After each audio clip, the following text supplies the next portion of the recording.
Bonjour à tous, merci en fait d'être présents à notre webinaire. Alors je ne vais pas vous dire bienvenue à notre campus de GIF puisque nous sommes tous confinés chez nous à allier vie familiale, vie professionnelle. Donc je pense que c'est un peu compliqué, mais du coup on s'est dit que de faire un webinaire sur un axe assez stratégique pendant cette période qui est la cartographie des risques permettait en tout cas à vous de prendre un certain nombre d'informations sur ce sujet. Et puis ensuite, je vous parlerai de notre parcours qui est donc prévu en novembre. Je suis donc Rania Waret, responsable commercial interentreprise, donc des formations du catalogue de la formation continue de Centrale Supélec. Et je vais donc laisser la parole à notre expert, Sébastien Delmotte. Bien, merci Rania. Donc effectivement, je suis responsable des programmes de risk management à Centrale Supélec XZ et notamment cette formation PJ10, gestion globale des risques, expert en gestion globale des risques. Alors, toute entreprise ou système socio-économique, tout projet, tout système technique va être confronté pendant toute la durée de son cycle de vie à une multitude de risques de nature et d'intensité différentes. Alors, on distingue 26 catégories de risques génériques, parmi lesquels on va séparer ceux d'origine externe, donc exogènes, et ceux d'origine interne, intrinsèque. Donc, parmi ces risques externes, eh bien, l'actualité récente est assez parlante. On voit à la fois les risques sanitaires, c'est exactement la situation dans laquelle nous sommes actuellement, des risques sociaux avec des grèves, des blocages qui ont eu lieu ces 2 dernières années. On va avoir des risques naturels, par exemple les inondations régulières dans le sud de la France, dans le nord de la France également, des risques économiques, des crises financières régulières. On va avoir actuellement comme conséquence notamment de la crise actuelle un arrêt de l'économie. On va avoir également en ce moment l'instabilité des cours pétroliers, des risques sécuritaires. Depuis quelques années, nous connaissons hélas dans nos pays des séries d'attentats à intervalles réguliers qui peuvent impacter à la fois la vie du public, mais également la vie de certaines entreprises, des risques cyber. Alors, inutile de présenter WannaCry qui a mis à bas des systèmes de production de grandes entreprises, les attaques ransomware qui sont aujourd'hui très répandues, qui attaquent à la fois des particuliers, des entreprises, également des établissements de santé. On va avoir des risques politiques. Les risques politiques, par exemple le protectionnisme sectoriel aux USA mis en place par Donald Trump depuis quelques années, qui va conduire à l'augmentation des taxes sur certains produits, dont des produits dont nous sommes exportateurs. On peut parler également du Brexit qui génère une instabilité politique actuelle en Europe et un certain nombre d'incertitudes pour des entreprises qui travaillent avec le Royaume-Uni ou au Royaume-Uni. Les risques médiatiques, régulièrement dans les médias, eh bien, on va avoir des articles, des documentaires ou des reportages qui vont dégrader finalement ou mettre à mal la réputation de certaines entreprises en montrant un certain nombre de pratiques. Alors, parmi les risques internes, les risques intrinsèques, eh bien, on va avoir 3 catégories. La première catégorie, ce sont les risques liés à la gouvernance de l'entreprise. Seconde catégorie, aux moyens techniques de l'entreprise. Et troisième catégorie, à la production. Alors, par rapport aux risques de la gouvernance, on peut citer des risques stratégiques relatifs à l'élaboration de la stratégie et à la définition des objectifs de l'activité, des risques liés à la gestion de crise. C'est le cas actuellement, c'est l'absence de préparation aux événements catastrophiques qu'on considère comme rares, qui ne le sont pas forcément, mais on préfère considérer qu'ils le sont. Des risques éthiques, éthiques dans les contrats, éthiques en intelligence économique, éthique environnementale, éthique juridique, informatique, des risques relatifs aux ressources humaines, par exemple le turnover très rapide dans certains secteurs d'activité et la difficulté à trouver des profils qualifiés. Ça peut être également la perte de savoir liée aux nombreux départs en retraite actuellement et l'absence de préparation des entreprises à la transmission de ce savoir. On peut avoir des risques financiers liés à tout événement qui vont entraîner un effort financier non programmé dans le plan de développement de l'activité, des risques juridiques, par exemple les risques de non-conformité, les risques liés à la communication de l'entreprise. Voilà un certain nombre de risques associés à la gouvernance. Maintenant, en ce qui concerne les risques associés aux moyens techniques, on va retrouver les risques associés aux infrastructures, des locaux inadaptés, des infrastructures non conformes, des infrastructures mal entretenues, mal maintenues, qui vont conduire à des accidents, par exemple l'effondrement du pont en Italie assez récemment, des risques liés au matériel et aux différents équipements qui peuvent être inadaptés, absents, obsolètes, mal maintenus, et des risques liés au système d'information. Le système d'information, au sens général, ça peut être le système d'information numérique, mais également le système d'information papier. Et enfin, tous les risques liés à la production de l'entreprise. En premier lieu, les risques physico-chimiques, thermiques, chimiques, radioactifs, hydrauliques, mécaniques, biologiques, les risques de projet, tous les risques qui vont donc impacter les coûts, les délais, les performances et la sécurité d'un projet et d'un produit en cours de développement. Les facteurs humains, donc les comportements et les limites physiologiques des humains qui vont entraîner un certain nombre d'erreurs humaines et qui peuvent être à l'origine d'accidents plus ou moins graves. On va avoir les risques fonctionnels, c'est-à-dire des défaillances qui entraînent des conséquences sur la disponibilité des systèmes et des moyens de production et sur la sécurité des biens, des personnes et des environnements. Les risques opérationnels, on est également en plein dedans actuellement. Par exemple, des défaillances dans la chaîne d'approvisionnement ou des problèmes dans la gestion des stocks. Des risques professionnels, la protection au travail, l'ergonomie, les risques psychosociaux dans l'entreprise, etc. Alors, prendre un risque, c'est également saisir une opportunité, ce qu'on va voir dans la diapositive suivante. Comme je disais, prendre un risque, c'est également saisir une opportunité pour obtenir un gain. Et là, on va parler des risques positifs. C'est vrai qu'on a tendance à se focaliser sur les risques négatifs, mais il faut savoir que dans la gestion des risques, il y a également la gestion des risques positifs, c'est-à-dire l'optimisation des décisions permettant donc de gagner plus. Alors, ça va concerner des innovations.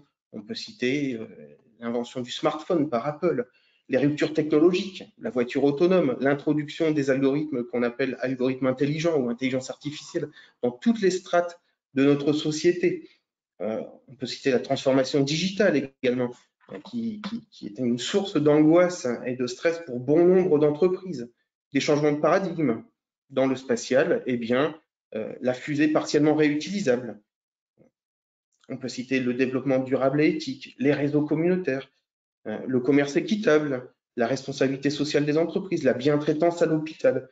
Donc autant d'opportunités qui vont faire passer l'entreprise d'un développement à objectif unidimensionnel qui est la rentabilité à un développement à objectif multidimensionnel qui sont donc l'économie, l'environnement et l'humain. Évidemment, à un risque positif relatif à un gain attendu, il faut mettre en balance le risque négatif lié à la perte pour obtenir ce gain. On peut citer le cas de la transformation digitale de l'entreprise à nouveau. Elle est vue à la fois comme un terreau d'opportunités pour les entreprises, mais c'est également perçu pour un certain nombre d'entreprises comme une contrainte qui peut entraîner des pertes liées à un changement profond de l'organisation. Dans ce cas, ne pas faire cette transformation digitale, c'est risquer de disparaître, mais la faire peut entraîner également la disparition de l'entreprise. Il va falloir donc pouvoir mettre en balance ces différents risques positifs et négatifs.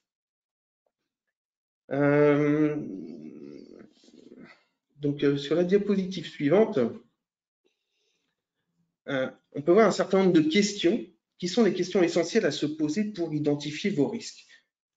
Les identifier, les évaluer et les gérer, bien entendu. Alors, la première question, c'est déjà, avez-vous identifié vos risques de manière qualitative?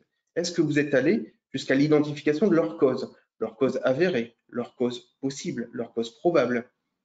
On peut également parler des conséquences. À tout risque, on va associer des conséquences qui peuvent être à court terme, à moyen terme et également à long terme. Ne jamais oublier le long terme, notamment quand on va parler des accidents ou des événements redoutés dits catastrophiques et rares, c'est-à-dire à faible probabilité d'occurrence. Est-ce que vous avez hiérarchisé ces risques? Est-ce que vous en avez évalué l'acceptabilité? On va parler de risques acceptables, de risques tolérables ou de risques inacceptables. Et dans chacun de ces cas, on va associer des décisions. Le risque acceptable, c'est le risque pour lequel on ne fait rien. Le risque tolérable, c'est le risque qu'on va suivre dans le temps et qui va nécessiter une prise d'assurance. Et le risque inacceptable, c'est le risque qu'on doit réduire à tout prix. On ne peut pas évoluer dans une situation de risque inacceptable. Autre question, avez-vous évalué le financement des risques? La partie financière de la gestion des risques est extrêmement importante. Donc, la partie financière concerne notamment l'évaluation du coût du risque si on ne fait rien et l'évaluation du coût pour traiter ce risque, quand on parle du risque négatif. Et quand on parle du risque positif, ça va être l'évaluation du gain attendu par rapport à la perte nécessaire pour obtenir ce gain. Une fois qu'on a évalué les risques, eh bien, il va falloir les traiter. Question, est-ce que vous avez réduit ces risques et comment vous les avez réduits? Est-ce que vous les suivez? Est-ce que vous les contrôlez dans le temps? Il ne s'agit pas uniquement de réduire les risques ponctuellement. Il va falloir s'assurer que les barrières de sécurité qu'on met en place eh bien, sont durables et restent adaptées à toute nouvelle situation ou à tout changement de conditions environnementales. Et est-ce que vos dirigeants et collaborateurs sont sensibilisés à cette gestion des risques? Alors actuellement, il se trouve qu'on est dans une période qui sensibilise un peu de force les gens vis-à-vis donc des différents risques.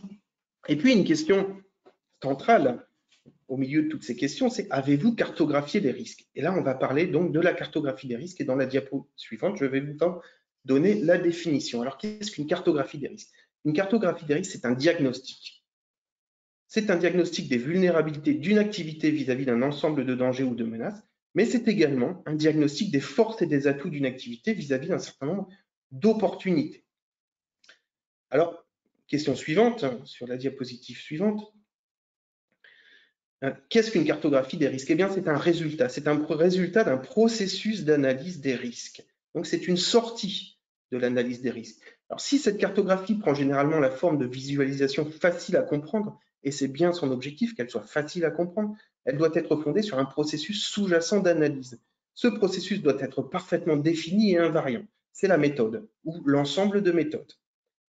Il doit être parfaitement maîtrisé, notamment en ce qui concerne ses fondements conceptuels. Il se trouve que les méthodes d'analyse de risque et la démarche de management des risques eh bien, est fondée sur un ensemble de concepts issus de la science et qu'il faut maîtriser ces concepts au risque de faire des erreurs de l'analyse de risque. On va parler des risques de l'analyse de risque. Vous voyez? Alors, il doit garantir ce processus la complétude de l'analyse, donc être le plus exhaustif possible, même si dans les faits, on ne peut jamais prouver l'exhaustivité. Il faut pourtant essayer eh bien, de couvrir le plus de risques possible. Et puis, elle doit s'appuyer sur des connaissances et des données consolidées et dont on connaît les incertitudes. Alors, données et connaissances, ça peut être à la fois des données mesurées qu'on va trouver au sein de l'entreprise, mais les connaissances, ce sont également les connaissances empiriques, les connaissances expertes. Mais l'essentiel étant d'en connaître les incertitudes. Alors, diapositive suivante. Pourquoi a-t-on besoin de faire des cartographies des risques?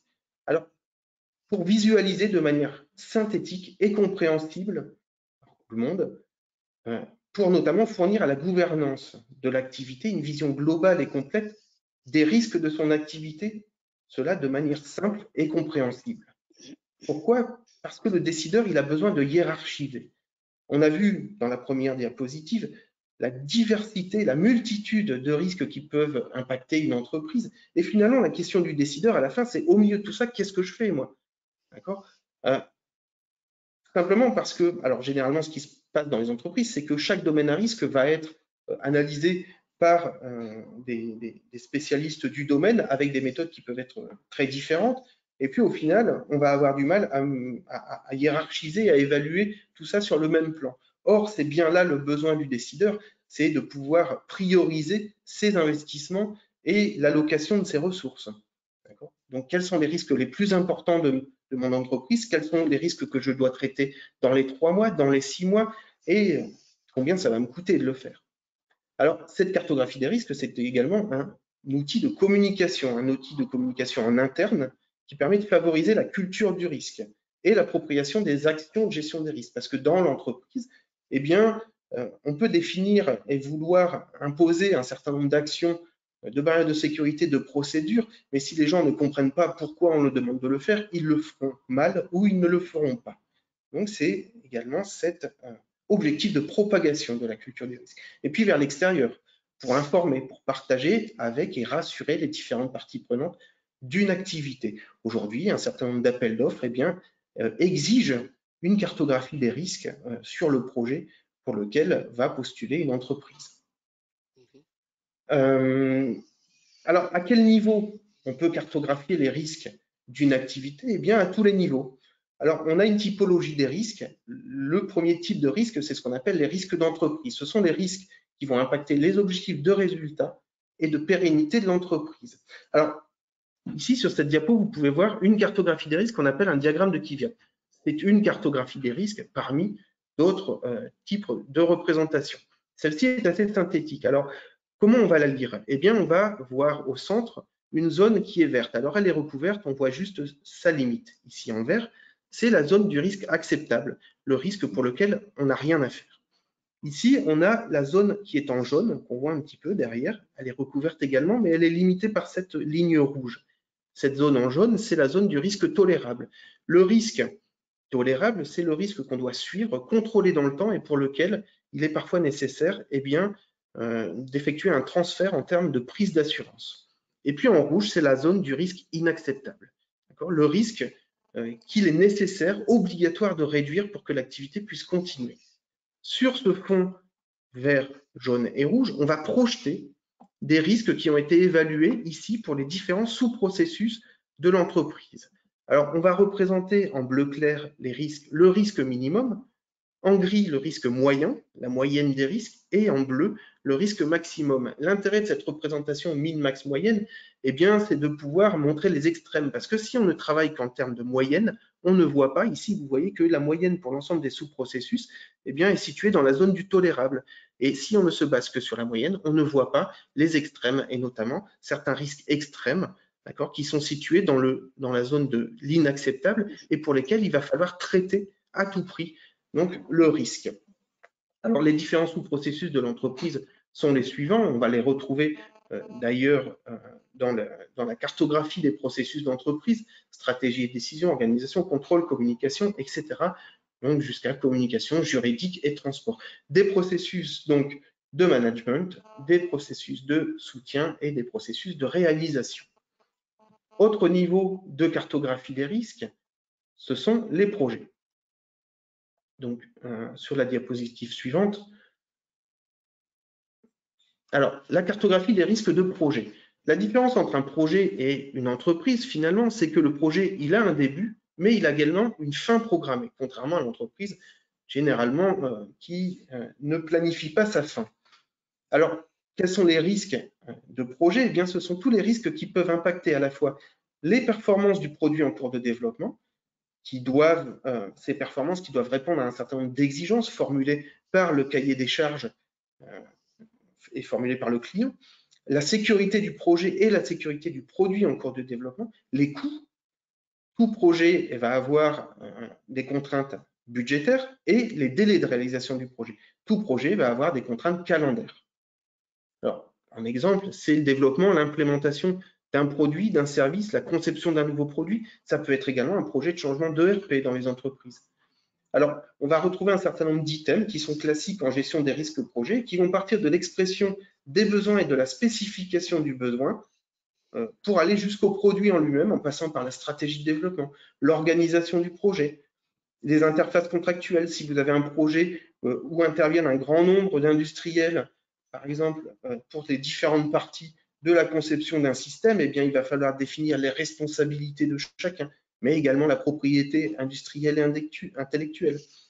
La conduite de projet, la gestion financière.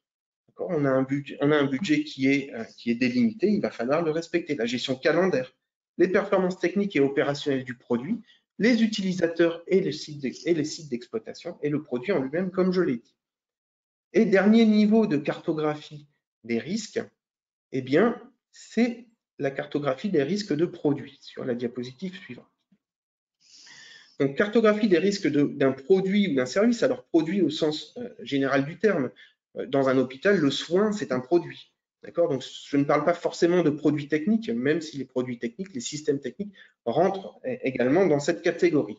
Eh bien, ce sont tous les risques qui vont impacter des objectifs de performance du produit, du système, du service, des objectifs de disponibilité et des objectifs de sécurité des biens, des personnes et de l'environnement. Et on retrouve également cette cartographie, ici toujours un diagramme de Kvyat, qui va présenter les risques concernant différents sous-systèmes du système qui est analysé, ici un lanceur. Eh bien, diapositive suivante. Maintenant, parlons également un petit peu des risques positifs. Là, on a parlé de l'analyse des risques négatifs et de la cartographie de ces risques négatifs. On peut également élaborer de la cartographie de risques positifs, notamment les risques stratégiques. Alors, on va appliquer un certain nombre de méthodes ici, la méthode atout attrait, qui va avoir pour but de diviser l'activité d'une entreprise en domaines d'activité stratégiques, présentant des spécificités de marché, des spécificités concurrentielles et nécessitant d'élaborer une stratégie concurrentielle particulière. Et on va analyser les différents attraits de l'entreprise pour un certain nombre de critères, ce qu'elle veut atteindre, ce qu'elle veut, par exemple, augmenter la part de marché, occuper un nouveau marché, et puis ses atouts, ses forces qui vont permettre eh bien, justement d'atteindre ses objectifs. Et dans cette méthode, on va également évaluer un indice de position concurrentielle, donc la position de l'entreprise par rapport à un domaine stratégique donné, par rapport à ses concurrents, pour élaborer eh bien, un certain nombre de stratégies donc, qui vont se retrouver ici dans ce référentiel de décision stratégique, qui peuvent aller d'abandonner l'activité jusqu'à eh bien, développer et renforcer cette activité. En ce qui concerne maintenant le financement du risque, alors il se trouve que dans nos formations, nous abordons également cette partie de financement du risque qui n'est pas forcément encore très abordée dans le management des risques. Alors ici, ce sont des diagrammes du financement du risque permettant d'évaluer la pertinence financière et économique du traitement du risque. On va évaluer le niveau de coût du risque si on ne fait rien. Et puis, on va évaluer le coût des actions pour maîtriser le risque. Et en faisant la balance entre ce coût du risque sans traitement et le coût des actions pour le traiter, on va pouvoir savoir si on est dans une zone d'optimum économique de traitement du risque ou si la décision de traiter le risque sera plutôt politique, c'est-à-dire de traiter un risque pour lequel le coût des actions va être supérieur au coût de la perte associée au risque en lui-même. Eh bien, c'est un autre critère de décision qui est aujourd'hui extrêmement important pour la gouvernance des risques, lié eh bien, aux investissements et aux dépenses et à l'arbitrage de cette allocation de ressources. En ce qui concerne les méthodes, dans la diapositive suivante, eh bien, les méthodes qu'on utilise et pour lesquelles on forme les gens dans ce métier d'expert en management global des risques, eh bien, ces méthodes sont génériques et invariantes. Elles répondent donc à un des critères que j'ai cités précédemment et elles sont non spécifiques au domaine d'activité. C'est-à-dire qu'elles sont applicables dans tous les domaines d'activité.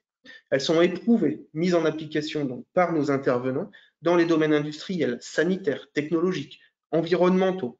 Ce sont également des méthodes qui sont publiées dans des ouvrages, donc notamment aux éditions Lavoisier, aux éditions AFNOR. Alors ces méthodes, on retrouve parmi ces méthodes, on retrouve eh bien l'analyse globale des risques, la macrocartographie des risques par audit, alors qui est une méthode très adaptée à l'établissement rapide d'une cartographie des risques pour des grandes entreprises qui vont avoir plusieurs établissements spatialement distribués. On va avoir en fondement eh bien, des statistiques, des lois de probabilité. Alors, savoir que la gestion des risques, ce n'est pas uniquement un calcul de probabilité, contrairement à ce qu'on pourrait croire et à ce qu'on entend, ce qu'on laisse penser dans la situation actuelle. Alors, les méthodes atout attrait, l'analyse fonctionnelle, l'analyse de la valeur, les décisions multicritères, voilà l'ensemble des méthodes qui sont enseignées. Alors, il y en a bien d'autres, évidemment, des méthodes classiques qui, si vous avez déjà un peu pratiqué la gestion des risques, vous seront connus, l'arbre de défaillance, les AMDEC, par exemple. Alors, dans la diapositive suivante, on peut voir justement quelques références bibliographiques qui sont des références de nos intervenants. Donc, toutes les personnes qui sont citées ici en auteur eh bien, sont des intervenants de notre formation. Je vais donc laisser maintenant la parole à Rania concernant la formation elle-même et je vous remercie. Merci Sébastien. Donc vous l'aurez compris, nous avons mis une emphase en fait sur la cartographie des risques. Notre parcours en fait a pour objectif de bien comprendre les concepts de risque et puis les principales méthodes de gestion, mais aussi de maîtriser toutes les techniques, les outils de gestion des risques et bien sûr du management de la qualité associée. Et ensuite développer et mettre en œuvre une politique de management des risques. Donc un parcours en fait très transversal, comme l'a dit Sébastien, concernant tout domaine d'activité. Ce parcours est donc de 16 jours, à raison de 2-3 jours par mois, étalé sur 8 mois, et dont le prix est donc de 9 780.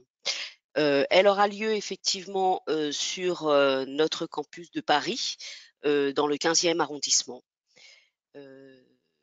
La prochaine session, elle est prévue en fait le 21 novembre pour se terminer en fait le 21 septembre. Donc, elle est bien étalée sur 8 mois. Et si vous avez effectivement des questions, on va donc vous laisser un moment, en tout cas, pour que l'on puisse répondre en fait à toutes vos questions.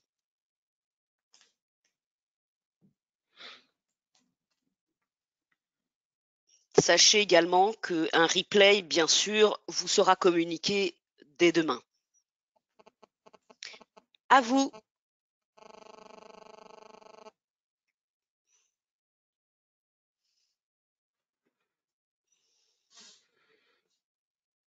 Alors, question, n'y a-t-il pas de formation sur la gestion des risques de type master spécialisé? Ania? Il en existait un, il y avait un master spécialisé, mais plutôt orienté en fait dans le domaine de la santé. Mais à l'heure d'aujourd'hui, non, nous n'avons qu'une formation certifiante en fait de 16 jours.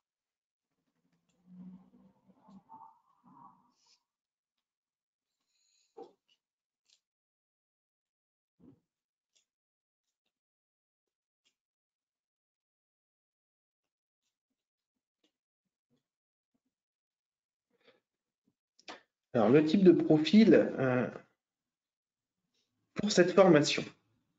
Il se trouve que les profils recherchés pour les gestionnaires de risques sont des profils de personnes généralistes.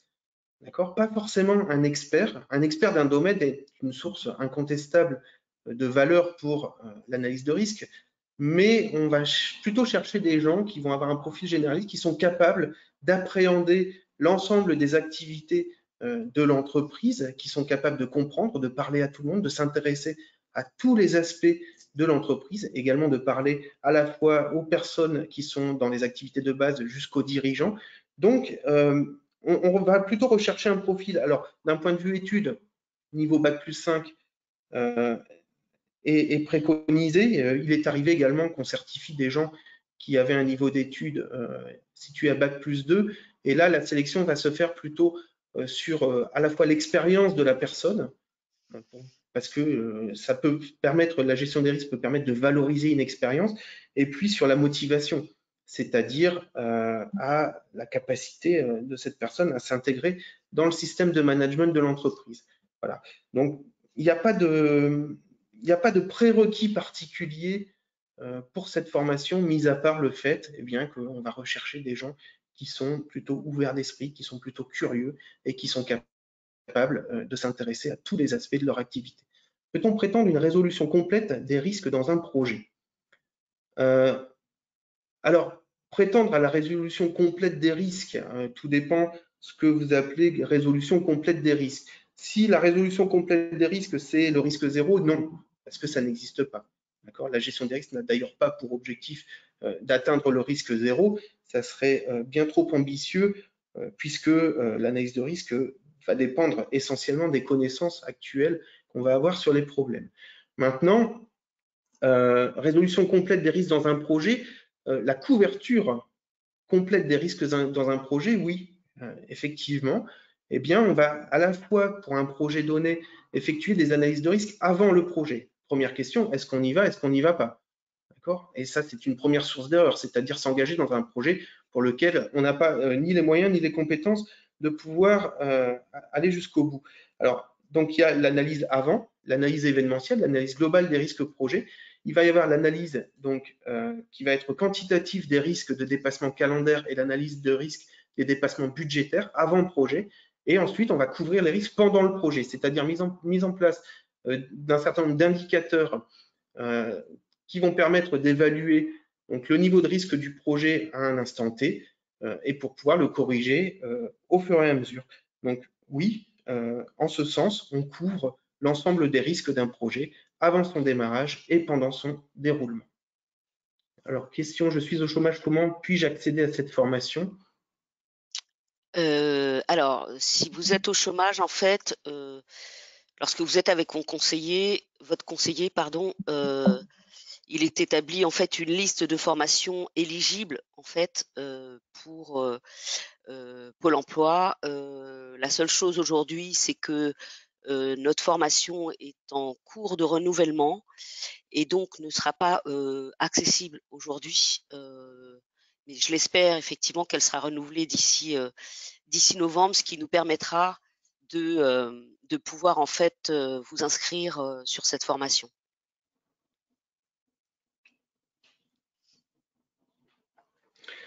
Conseilleriez-vous cette formation pour un changement de carrière? Pouvez-vous nous donner une idée de l'insertion en sortie, s'il vous plaît? Alors, pour un changement de carrière, oui, tout à fait.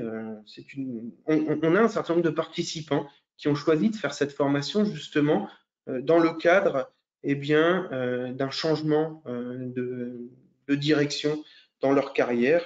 Alors, l'intérêt, évidemment, c'est de pouvoir aborder les activités d'entreprise de manière transversale, multidisciplinaire, et de pouvoir intervenir dans toutes les strates de l'entreprise, ce qui est un enjeu important. Et puis, c'est très, très enrichissant. L'idée, alors, l'insertion en sortie, eh bien, déjà, le métier de risk manager est un métier assez nouveau. Qui existe quand même depuis quelque temps dans les grandes entreprises, mais qui a tendance à se développer également maintenant dans les entreprises de taille intermédiaire, voire jusqu'aux petites entreprises. C'est plus rare, mais ça existe quand même. Il se trouve que c'est un métier qui a de plus en plus de reconnaissance. C'est un métier qui, à mon avis, dans les mois qui viennent, va en avoir encore plus, parce qu'aujourd'hui, eh bien, dans la situation actuelle de catastrophe économique dans laquelle nous sommes, eh bien, il va y avoir aussi une prise de conscience du fait que, eh bien, le manque d'anticipation ou le fait de ne vouloir jamais tenir compte des événements dits rares parce que leur probabilité est très faible, eh bien, entraîne finalement pour les entreprises des pertes énormes, et que l'anticipation de ce type de crise et de crises d'autres natures également, j'en ai parlé au début, eh bien, va permettre d'optimiser finalement les fonctionnements d'entreprise en mode dégradé. Donc, les opportunités vont être nombreuses. Les secteurs d'activité dans lesquels on va pouvoir intervenir, eh bien, les secteurs classiques de l'industrie, mais il se trouve qu'aujourd'hui, même si la finance, dans le secteur financier, on tient compte des analyses de risque depuis longtemps, les approches globales ne sont pas forcément encore très répandues. Dans le secteur de la santé, dans le secteur environnemental, dans les nouvelles technologies, aujourd'hui, il y a aussi beaucoup de demandes en cybersécurité. Alors, la cybersécurité nécessite une formation spécifique cyber que nous ne faisons pas dans cette formation, mais il y a une autre formation cyber à Centrale Supélec EXED. Mais néanmoins, aujourd'hui, on considère que les questions de cybersécurité doivent s'inscrire dans un management très large. C'est plus seulement la question de mettre un antivirus ou un firewall, c'est une question de gouvernance des risques. Donc, le manager global des risques, eh bien, a aussi son rôle dans cette cybersécurité, la transformation numérique. Les opportunités sont vraiment très nombreuses. Alors, de quoi doit être composée une politique de gestion des risques du système d'information? Alors ici, là, on aborde plutôt une question spécifique qui va être liée à la cybersécurité. Alors, je ne pense pas que ce soit vraiment le lieu ni le moment de développer cette partie-là, qui justement fait l'objet de modules spécifiques et de modules qui vont prendre un petit peu plus que 5 minutes. Mais globalement, de toute façon, la politique de sécurité, que ce soit cyber ou autre dans l'entreprise, doit d'abord passer par la définition, par la gouvernance des risques, d'objectifs de sécurité et d'objectifs d'acceptabilité, d'accord, de pouvoir également organiser cette gestion des risques, notamment par le recrutement, et puis de pouvoir mettre en place eh bien, tout un système de management des risques, notamment basé sur un ensemble de démarches et de méthodes, et elles s'inscrivent dans le triptyque classique qui est l'analyse de risque a priori, avant que le problème ne se pose, on essaie de l'anticiper, l'analyse des risques opérationnels pendant, d'accord, la mesure pendant, et puis l'analyse des risques a posteriori, c'est-à-dire d'analyser les événements du passé pour pouvoir en tirer des recommandations pour ne pas que ça se reproduise. Voilà. Et puis, ce management des risques, eh bien, il va aboutir à la politique donc, de gestion des risques fondée sur la maîtrise des risques et le plan d'action. Alors, plan d'action de réduction des risques initiaux et catalogue des paramètres de sécurité pour la gestion des risques résiduels. Voilà, en résumé, et très rapidement et évidemment très grossièrement, parce que c'est une question qui est fondamentale, bien entendu, mais c'est une question qui nécessite de passer un peu plus de temps qu'une réponse en 5 minutes. Alors, comment se déroule la formation concrètement? Eh bien, la formation se déroule de la manière suivante. 3 jours par mois sont consacrés aux modules sur place. Donc, comme l'a dit Rania, sur le site de Paris, rue des Favorites, dans le 15e arrondissement. Alors, ces modules sont constitués à la fois de présentations classiques par les intervenants, de cas d'études. Alors, on a des intervenants qui vont venir présenter une démarche, une méthode, des intervenants qui vont venir présenter l'application de ces démarches et de ces méthodes dans le cadre de leur activité d'entreprise, donc un retour d'expérience assez fort. Et puis, il va y avoir des exercices pratiques et notamment un projet pilote. Alors, il faut bien voir l'intérêt de la chose, c'est que tout au long de cette formation, eh bien, les participants apprennent de nous, voilà, les outils. Et puis, la certification de cette formation se fonde sur un rapport et une présentation orale, une soutenance relative à un projet pilote. Donc, les participants choisissent un projet, un sujet d'étude. Alors, le mieux, c'est de choisir un sujet d'étude qui concerne l'entreprise et qui pourra être valorisé par la suite. Et puis, eh bien, ils vont développer au cours de la formation ce projet d'étude. Et puis, 3 mois après la fin de la formation, il y aura une soutenance. Alors, évidemment, le développement de ce projet est encadré par les intervenants, ce qui garantit la qualité, la pertinence de ce projet d'étude. Et nombre de participants eh bien, ont pu ensuite valoriser leur travail fait pendant cette formation auprès de leur entreprise. Et souvent, eh bien, ça donne eh bien, des résultats qui sont opérationnels dans l'entreprise. La formation est-elle bien certifiante? Alors, à l'heure d'aujourd'hui, comme je le disais tout à l'heure, cette formation était de titre niveau 1 au répertoire national des certifications professionnelles, le titre d'expert en gestion globale des risques. Et actuellement, en fait, il est en renouvellement, donc nous devrions avoir un retour de France Compétences d'ici la rentrée. Donc aujourd'hui, on va dire que elle est effectivement certifiante parce qu'elle est RNCP, mais aussi parce que vous avez aussi une certification maison qui est Centrale Supélec. Donc je reviendrai vers vous en fait dès l'instant où j'aurai un retour de ce renouvellement. Sachez également qu'en fait, pour être éligible à cette formation, vous devez en fait nous envoyer votre CV et une lettre de motivation. L'idée, c'est de connaître un peu votre profil, votre expérience, mais c'est surtout de bien vérifier que ce que vous attendez de cette formation, on le délivre bien sur ce parcours. Alors, les risques en phase de développement sont-ils différents de ceux en phase de production? Alors, la question est tellement générique que je peux répondre oui et non. Il se trouve que dans cette formation, ce qu'on apprend, c'est d'abord eh bien qu'une analyse de risque doit être spécifique à une question donnée. C'est-à-dire qu'on ne fournit pas de réponse sur étagère qui fonctionnerait dans tous les cas, partout et à toutes les époques. D'accord? Donc, le fait est que pour répondre à cette question, il faudrait savoir de quel projet on parle, de quel produit en développement on parle, de quelle entreprise, dans quel contexte, dans quel pays, avec quelles contraintes, etc. Alors, après, en phase de développement, bien entendu, on va avoir des risques qui sont différents des risques en phase de production. En phase de développement, on peut par exemple avoir des problèmes liés à une mauvaise spécification du besoin, à des exigences qui ne sont pas en phase avec les moyens. D'accord? On va avoir des exigences très grandes en termes de performance, mais on ne va pas avoir les moyens de ces ambitions. C'est un classique. Des risques en développement, je les ai cités.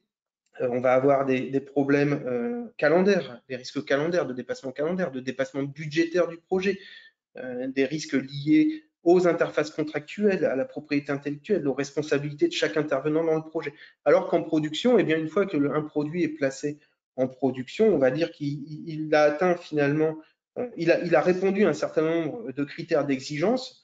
On va considérer qu'il est prêt et qu'il est mature pour pouvoir être en production. Et là, on va plutôt passer à de la gestion des risques plus classique, qui va être liée aux défaillances, aux dysfonctionnements, à la fiabilité, à la disponibilité, et puis également des risques cyber, je l'ai cité tout à l'heure, des attaques qui peuvent mettre à bas un outil de production, des risques environnementaux, des risques sociaux, des risques sanitaires. On va les retrouver en phase de production. Voilà.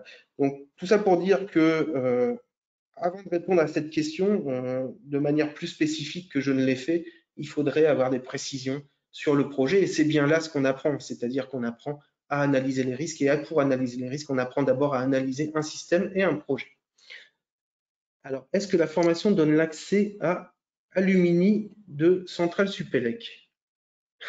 Alors, je vais y répondre. En fait, toutes nos formations certifiantes donnent accès à la possibilité d'adhérer, bien sûr, à l'association des alumni de Centrale Supélec. Vous recevrez, en fait, une fois certifié, vous recevrez de la part de l'association, en fait, un bulletin d'adhésion. La seule chose, c'est que vous aurez, en fait, un accès à l'annuaire, mais pas de manière complète. Mais sinon, tous les autres services, vous y aurez droit. Oui, oui, tout à fait, ça donne accès.